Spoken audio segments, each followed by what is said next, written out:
Long, long ago, in an age of peace and tranquility, there existed a small village. A real out-of-the-way sort of place. More sheep than people, really. In this small, out-of-the-way village, nothing of interest ever happened. Why, the most interesting thing that ever happened there was when a local boy was gifted a lifetime supply of corn from Farmer Jenkins for protecting his flock from the wolves one winter. A truly ordinary and uninteresting place, to be sure. At least that's what the people of this small village thought, until one day in that dead, fateful winter, a group of village children ventured a bit too far into the woods while playing, and they were never seen again. Search parties were formed, of course, and all of the able-bodied men ventured into those haunting woods and searched for 5 days and 5 nights. The children were never found. What the men of the village did find, however, was an ancient shrine of some kind, a tall black obsidian structure with an altar of gold at its base, a bowl filled with some kind of silver powder sitting atop it. Looking more than a little out of place in the dense woods surrounding the village, the men of the village insisted on further inspection. This would prove to be a grave mistake. Upon removing the bowl from the altar, a haunting moan resonated through the woods.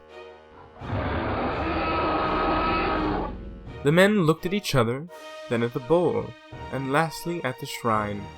As they set their eyes on that golden altar, the ground began to quake and rumble, and a massive fur-covered hand slowly ascended from the ground, climbing higher and higher.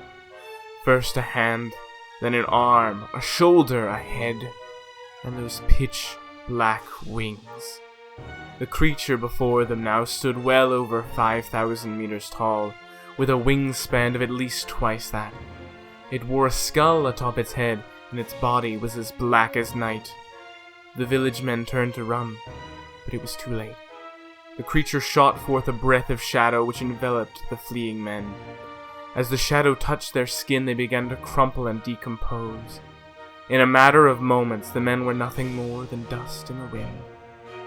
The creature readied its wings and took flight into the dusk. This was merely the beginning of its reign.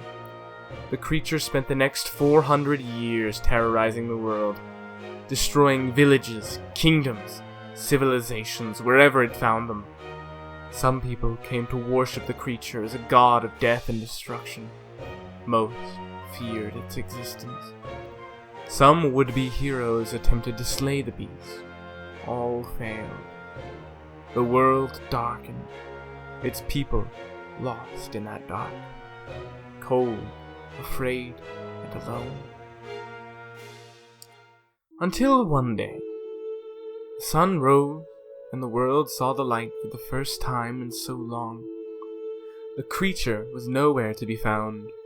Most were relieved, but there were those who still lived in fear that the creature would someday return, and there were those further still who questioned what had happened to the beast.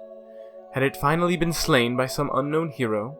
Was it sealed away as it once had been so many years ago? Or was it merely resting, gathering its strength for some impending bout of destruction? The world may never know.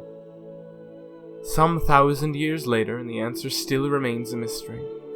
If the answer was ever discovered, it has long since been lost to time. But one thing is sure, that creature's name will live on forever. Its name will always haunt the nightmares of children. The name of Viduus the Devourer.